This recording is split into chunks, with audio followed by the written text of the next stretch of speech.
ನಮಸ್ಕಾರ. Guarantee news Varamahalakshmi ಹಬ್ಬದ ವಿಶೇಷ ಕಾರ್ಯಕ್ರಮಕ್ಕೆ ಸ್ವಾಗತ.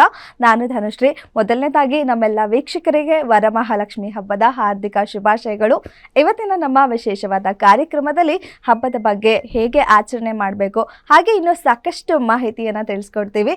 ಇವತ್ತು ನಮ್ಮ ಜೊತೆ ಕಾರ್ಯಕ್ರಮದಲ್ಲಿ ಇದ್ದಾರೆ ಆಯುರ್ ಆಶ್ರಮದ ಗುರುಗಳಾದ ವಿದ್ಯಾವಾಚಸ್ಪತಿ ಶ್ರೀ ಶ್ರೀ ಡಾಕ್ಟರ್ ವಿಶ್ವಸಂತೋಷ ಭಾರತಿ ಶ್ರೀಪಾದರು. ಅವರನ್ನ ಕಾರ್ಯಕ್ರಮಕ್ಕೆ ಸ್ವಾಗತ ಮಾಡೋಣ. ಗುರುಜಿ ನಮಸ್ತೆ, ಕಾರ್ಯಕ್ರಮಕ್ಕೆ ಸ್ವಾಗತ. ಇವತ್ತು ಇಡೀ ಕರ್ನಾಟಕದಲ್ಲಿ ಹಬ್ಬವನ್ನ ಬಹಳ ಅದ್ದೂರಿಯಲ್ಲಿ ಆಚರಣೆ ಮಾಡ್ತಿದ್ವಿ. ನಮ್ಮ ಹೆಣ್ಮಕ್ಳು ಅಷ್ಟೇ, ಅವರು ಚೆನ್ನಾಗಿ ಅಲಂಕಾರ ಮಾಡಿ, ಲಕ್ಷ್ಮಿಗೂ ಕೂಡ ತುಂಬಾ ಚೆನ್ನಾಗಿ ಅಲಂಕಾರ ಮಾಡಿ ಹಬ್ಬವನ್ನ ಆಚರಿಸ್ತಾ ಇದ್ದೀವಿ.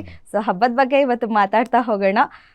ಮೊದಲನೇದಾಗಿ ನನ್ನ ಪ್ರಶ್ನೆ ಏನು ಅಂದ್ರೆ, ಅಷ್ಟಲಕ್ಷ್ಮಿಯರು ಅಂತ ಕೇಳಿದ್ದೀವಿ. ಈ ಅಷ್ಟಲಕ್ಷ್ಮಿಯರಲ್ಲಿ ವರಮಹಾಲಕ್ಷ್ಮಿ ಅನ್ನೋದಿಲ್ಲ, ಬಟ್ ನಾವು ಪೂಜೆ ಎಲ್ಲ ಮಾಡೋದು ವರಮಹಾಲಕ್ಷ್ಮಿ ಅಂತಾನೆ. ಹಾಗಿದ್ರೆ ಯಾರು ಈ ವರಮಹಾಲಕ್ಷ್ಮಿ ಅಂತ?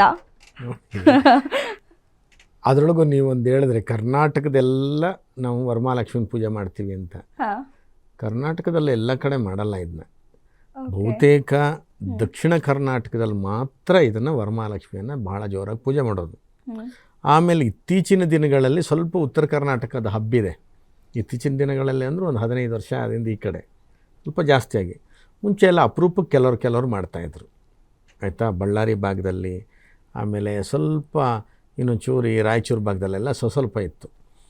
ನಿಜವಾಗಿಯೂ ಜಾಸ್ತಿಯಾಗಿ ವರಮಹಾಲಕ್ಷ್ಮಿ ಹಬ್ಬವನ್ನು ಪ್ರಾಚೀನದಿಂದ ಮಾಡ್ಕೊಂಡು ಬಂದಿರೋದು ಯಾರು ಅಂತಂದರೆ ಈ ಮೈಸೂರು ಪ್ರಾಂತ್ಯದ ಜನಗಳು. ಮೈಸೂರು, ಬೆಂಗಳೂರು, ತುಮಕೂರು, ಹಾಸನ ಹೀಗೆಲ್ಲ ಇದೆಯಲ್ಲ, ಈ ಭಾಗದ ಜನಗಳು ಮಹಾಲಕ್ಷ್ಮಿಯನ್ನು ಆರಾಧಿಸ್ತಾರೆ. ಇನ್ನು ಕರಾವಳಿ ಮತ್ತು ಮಲೆನಾಡಲ್ಲಿ ಇದು ಹಬ್ಬ ಇಲ್ಲ.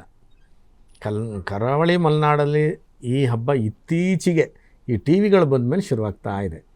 ಯಾಕೆಂದರೆ ನೀವೆಲ್ಲ ಪ್ರೋಗ್ರಾಮ್ ಮೇಲೆ ಪ್ರೋಗ್ರಾಮ್ ಮಾಡ್ತಿರಲ್ಲ, ಇದೇನೋ ಲಕ್ಷ್ಮೀದು ಭಾರಿ ಜೋರು ಇರಬೇಕು, ನಾವು ಮಾಡದಿದ್ರೆ ಮತ್ತು ನಾಳೆ ಮೊದಲೇ ತಾಪತ್ರನಲ್ಲಿದ್ದೀವಿ, ಇನ್ನು ಬರೆದಿದ್ರೆ ಹೇಗೆ ಅಂತ ಶುರು ಮಾಡ್ಕೊಂಡಿದ್ದಾರೆ. ಒಟ್ಟಿನಲ್ಲಿ ಕರಾವಳಿ ಮತ್ತು ಮಲೆನಾಡು ಭಾಗದಲ್ಲಿ ಇದು ಅಷ್ಟೊಂದು ಪ್ರಚಲಿತದಲ್ಲಿ ಇಲ್ಲ. ಹಾಗಿದ್ಮೇಲೆ ಇಲ್ಲಿ ಏನಿದು ಅಂತ, ವರಗಳನ್ನು ಕೊಡ್ತಕ್ಕಂತಹ ಮಹಾಲಕ್ಷ್ಮಿ ವರಮಹಾಲಕ್ಷ್ಮಿ. ಅಷ್ಟಲಕ್ಷ್ಮಿಯರಲ್ಲಿ ಇಲ್ಲ. ಹೌದು, ಅಷ್ಟಲಕ್ಷ್ಮಿಯರಲ್ಲಿ ವರಮಹಾಲಕ್ಷ್ಮಿನೂ ಇಲ್ಲ, ಭಾಗ್ಯಲಕ್ಷ್ಮಿನೂ ಇಲ್ಲ. ಹೌದಾ? ಭಾಗ್ಯಲಕ್ಷ್ಮಿನ ಕರೆದವರು ಒಬ್ಬರೇ ಒಬ್ಬರು ಪುರಂದರದಾಸರು. ಭಾಗ್ಯದ ಲಕ್ಷ್ಮಿ ಬಾರಮ್ಮ ಅಂತ ಕರೆದ್ರು. ಅದರ ನಂತರ ಭಾಗ್ಯಲಕ್ಷ್ಮಿ ಅನ್ನೋದೊಂದಿದೆ ಅಂತ ಜನರಿಗೆ ಗೊತ್ತಾಯಿತು. ಅಲ್ಲಿವರೆಗೂ ಕೂಡ ಭಾಗ್ಯಲಕ್ಷ್ಮಿಯನ್ನು ಬಿಟ್ಬಿಟ್ಟು ನಾವು ಕರೆಯೋದು ಒಂದೇ ಧನಲಕ್ಷ್ಮಿ ಅಂತ. ನಮಗೆ ಧನಲಕ್ಷ್ಮಿ ಒಂದು ಬಂದ್ಬಿಟ್ರೆ ಸಾಕು, ಬಾಕಿದೆಲ್ಲ ಬೇಡ, ನಿಧಾನಕ್ಕೆ ಅದರಲ್ಲಿ ಬರ್ತದೆ, ದುಡ್ಡಲ್ಲಿ ಬರ್ತದಲ್ಲ, ದುಡ್ಡಲ್ಲಿ ಎಲ್ಲ ಭಾಗ್ಯ ಬರುತ್ತೆ ಅಂತ ಅಂದ್ಕೊಂಡಿದ್ದೀವಿ. ಆದರೆ ಅದು ಭ್ರಮೆ. ಬೇಕಾದಷ್ಟು ದುಡ್ಡಿರಲಿ, ಎಷ್ಟೇ ಶ್ರೀಮಂತಿಕೆ ಇರಲಿ, ಅವರಿಗೆ ಆರೋಗ್ಯ ಇಲ್ದಿದ್ರೆ ಹೋಯ್ತಲ್ಲ ಅಲ್ಲಿಗೆ, ಅಲ್ವಾ? ನೆಮ್ಮದಿ ಇಲ್ದಿದ್ರೆ, ಆರೋಗ್ಯ ಇದ್ದೂ ನಿದ್ರೆ ಇಲ್ದಿದ್ರೆ, ಒಂದು ಪದವಿ ಇಲ್ಲದೆ ಇದ್ದರೆ, ಅಲ್ವಾ?